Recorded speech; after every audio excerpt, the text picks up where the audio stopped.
I'll present our work on prefilters for sharp image display. When we look at a digital picture, we are not seeing an exact representation of what was photographed.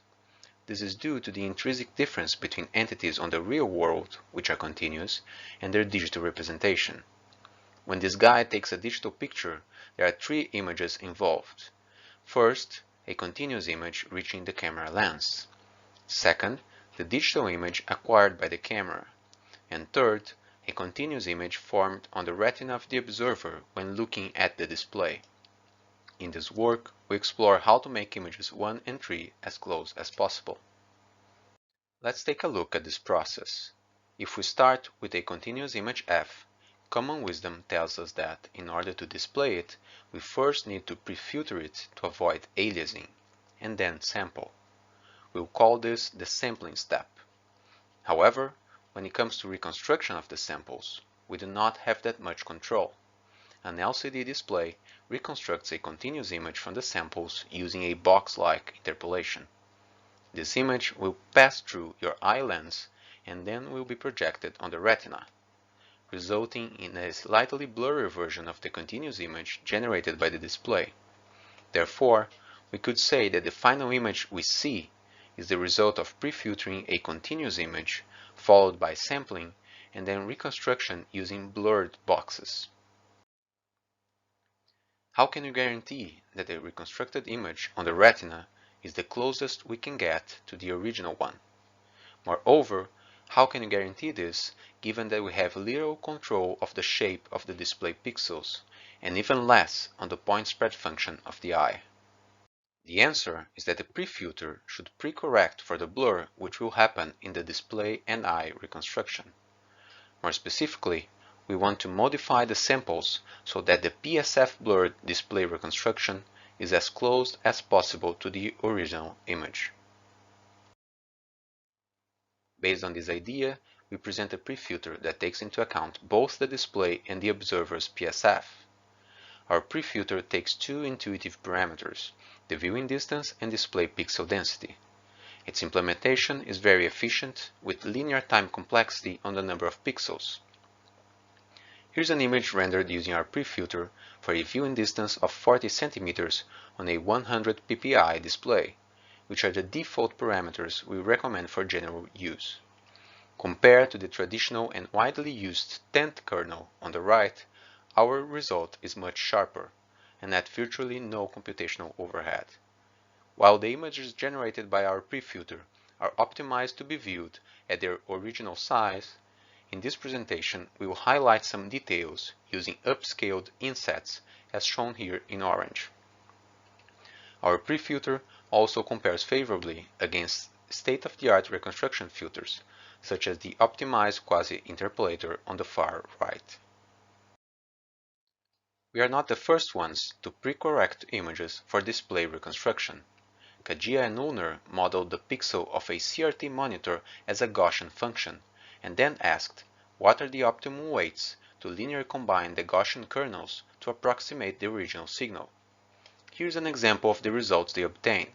When prefiltering and sampling a continuous image naively with a tent filter, the image displayed on a monitor was excessively blurry. Their optimal prefiltering, shown on the right, produced an image where borders are better defined. Our work extends the technique of Kadia and Ulner. We answer the same question, but we also account for the point spread function of the viewer, viewing distance, and display density. Furthermore, we use modern sampling theory to easily adapt to different reconstruction models. Please refer to our paper for a deeper look at related works. Let's see how our prefilter is modeled.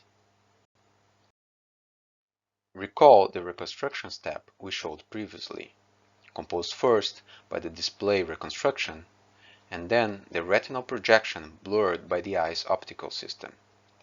We will start by modeling those two processes. A pixel of an LCD monitor may be reasonably approximated by a box kernel. While this is a rough approximation, it is sufficient for our purposes. For typical viewing distances, the eye's point spread function will dominate over the pixel shape.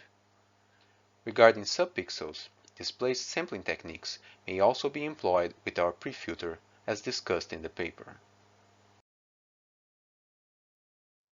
We now focus on the eye's point spread function. While the image we perceive is a combination of physical and nonlinear neural effects, we model the eye simply as a camera with a lens.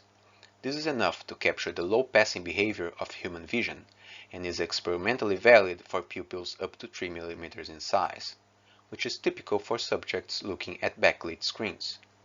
A camera with a small circular aperture and perfectly focused has an airy disk as a point spread function. For efficiency and simplicity, we approximate it by a scaled quadratic B-spline. This approximation is also valid in 2D as shown here. Finally, the relative scale of the PSF depends on viewing distance. Putting it all together, if we consider the display pixel model combined with the viewer's point spread function for some viewing setup, shown here in 1D, we obtain our final display plus eye reconstruction model. In our paper, we describe a physical experiment on how to estimate the PSF's exact size in pixel units. Note that while the PSF has a constant size on the retina, its scale relative to the projected retinal image varies with viewing distance. As such, the display plus eye reconstruction kernel will also vary. This graph shows the expected shape of the kernels as predicted by our model for several viewing distances. With this model at hand, one can now ask, what is the optimum set of samples that generates the best reconstruction? We choose to model this problem by minimizing the L2 distance between the input image f and its reconstruction f tilde, which is obtained by reconstructing the samples with the display plus eye reconstruction kernel. The resulting metric is perceptual since it takes into account the viewing conditions.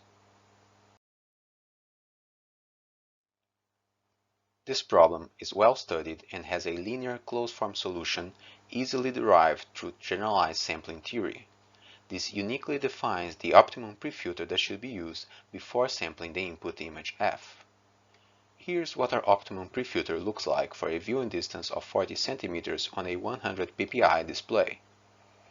Furthermore, this prefilter is efficiently implemented as it can be decomposed as a combination of a compact polynomial kernel and a recursive digital filter.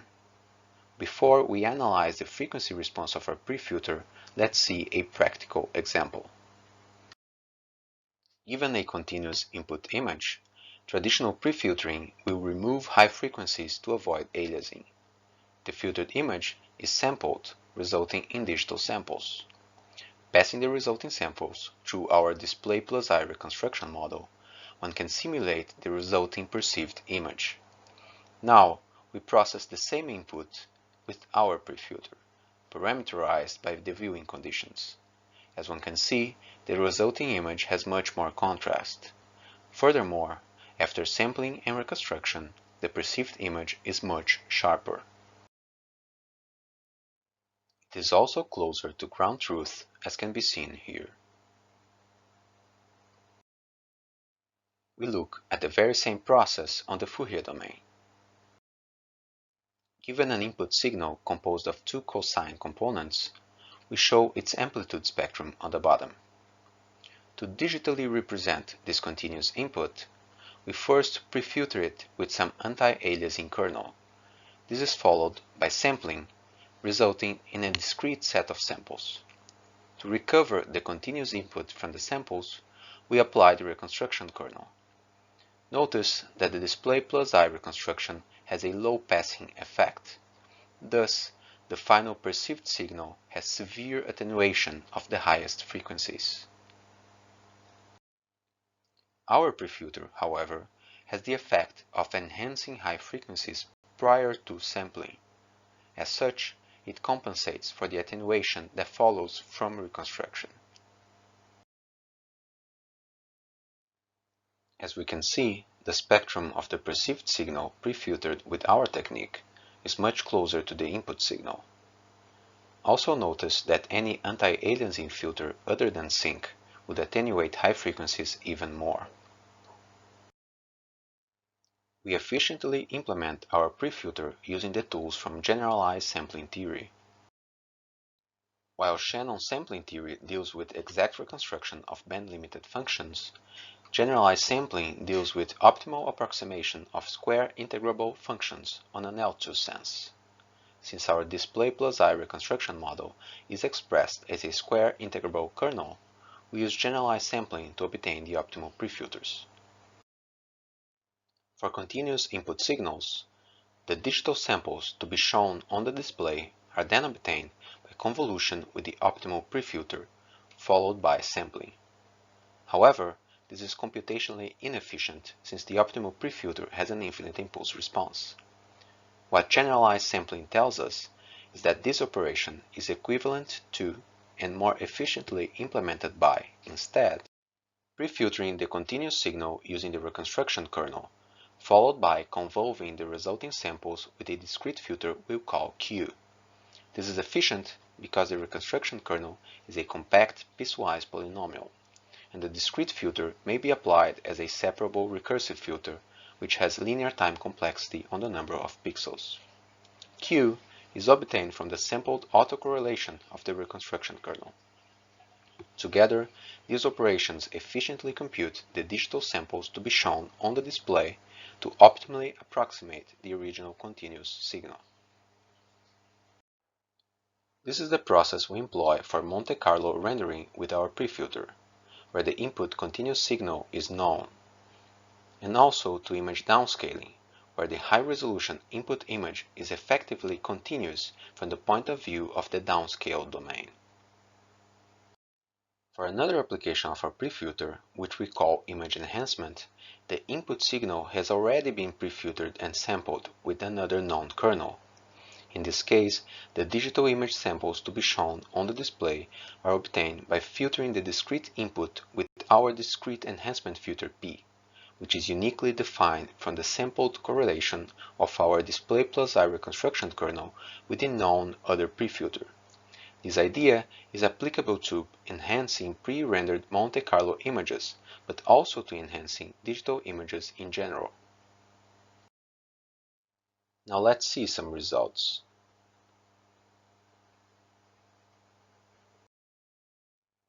This image has been rendered using our prefilter using the parameters we recommend for general use. Compared to the optimized quasi-interpolator, a state-of-the-art reconstruction filter, and other classical options, notice how the carvings are sharper in our result.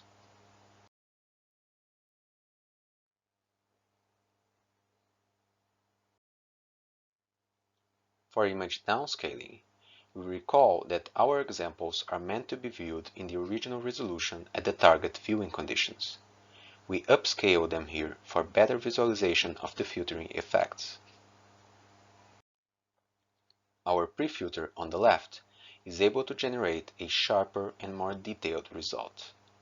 In particular, the intentional halo around edges provides sharpness when the image is viewed at the proper resolution and distance. Existing nonlinear filters are also able to produce detailed results, but lack this enhancing halo effect. Furthermore, they are also more prone to aliasing. Here's another image downscaling example, this time including a larger variety of techniques. The downscaled image generated by our prefilter has the sharpest details. Notice that our image has more contrast in the edges, which helps the perception of sharpness. Let us now see some examples of pre-rendered image enhancement. For these examples, we do not need to modify the rendering software. Instead, we only post-process the original tent-filtered images. In this first example, we have a scene with lots of fine details on textures, which are sharpened by applying our recursive enhancement filter. On the chair, notice the enhancement in the wood texture. Again, this scene was rendered using a tent kernel and enhanced with our technique. Notice how borders are sharper.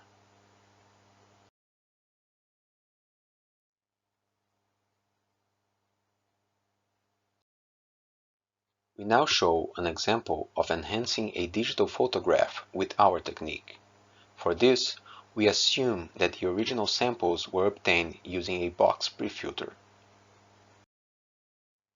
Compared to the original input, our technique enhances the detail roughness of the wall and the rooftop. We applied our technique with default parameters and no fine-tuning. In contrast, unsharp masking requires manual tuning to achieve its best result. As a last example, we will see how the viewing distance affects the image. On the left, we have the original image, and on the middle, our optimized version for a viewing distance of 80 centimeters. We remind you that these images should be viewed on their native resolution and at the actual viewing conditions. Here, we will downscale them in order to simulate the viewing distance.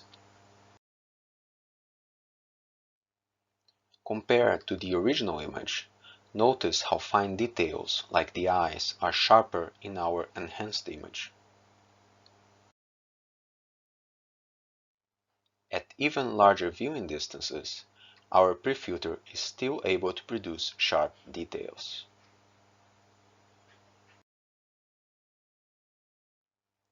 By comparing the images with the same size, we see that our prefilter produces intentional halos that provide sharpness at the desired viewing distance.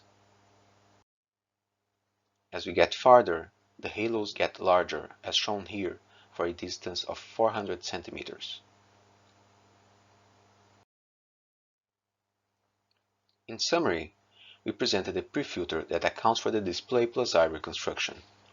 It has an efficient implementation and only a few intuitive parameters: the viewing distance and display pixel density.